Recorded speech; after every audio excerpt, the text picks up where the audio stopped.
نحمده ونصلي على رسوله الكريم اما بعد فاعوذ بالله من الشیطان الرجیم بسم اللہ الرحمن الرحیم۔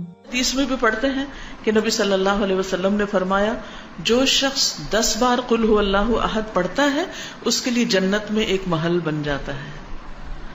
عمر رضی اللہ عنہ کہنے لگے کہ اے اللہ کے رسول صلی اللہ علیہ وسلم اس طرح تو ہم بہت سارے محل اپنے لیے تیار کر لیں گے، یعنی بہت دفعہ ایسا ہی عمل کریں گے۔ آپ نے فرمایا اللہ کے پاس اس سے بہت زیادہ ہے، بہت اچھا ہے، یعنی تمہارے گمان سے کہیں زیادہ ہے اس کے پاس۔ اور پھر آپ دیکھیے کہ ایک اور شخص کے بارے میں آتا ہے کہ وہ ایک بار ساری رات اسی سورت کی تلاوت کرتے رہے، اسی کی تکرار، اسی کی تکرار، اسی کی تکرار، قل هو اللہ احد اللہ الصمد لم یلد ولم یولد ولم یکن لہ کفوا احد۔ اور حقیقت یہ ہے کہ اگر آپ کسی وقت دعا کرنا چاہیں اور اللہ کے قریب ہونا چاہیں، اللہ تعالی کی قدرت اور عظمت کا احساس اپنے دل میں بٹھانا چاہیں تو آپ کو کیا کرنا چاہیے؟ بغیر گنے کئی بار قل هو اللہ احد۔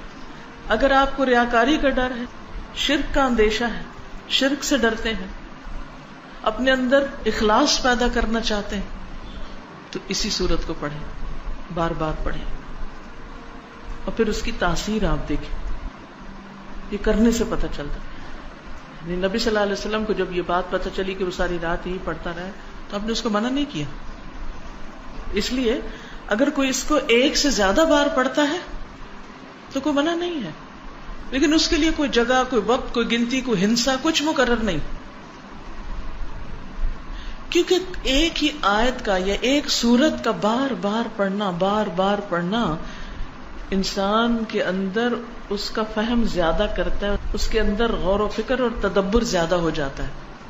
تدبر کے لیے تکرار چاہیے ہوتی، بار بار پڑھو۔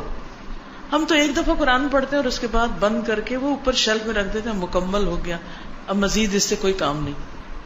اس کی فضیلت یا اس کے بارے میں یہ بھی آتا ہے کہ یہ انسان کی بیماریوں کو دور کرنے والی ہے۔ اب بیماریوں کو کیسے دور کرنے والی؟ سب سے بڑی بیماری اور علت کیا ہے؟ شرک۔ سارے غم ہی شرک کی وجہ سے آتے ہیں، ساری مصیبتیں شرک کی وجہ سے آتی ہیں، اللہ سبحانہ وتعالیٰ کی ناراضگی شرک کی وجہ سے آتی، چاہے شرک اکبر ہو چاہے شرک اصغر ہو۔ شرک اکبر تو بتوں کو پوجنا، اور شرک اصغر کیا؟ ریاکاری کرنا، دکھاوے کے کام کرنا، اپنے نیک کاموں پہ فخر کرنا، لوگوں کو بتانا کہ میں کیسا کیسا نیک ہوں۔ تو اس کا علاج کیا ہے کہ انسان قل هو اللہ احد پڑھے۔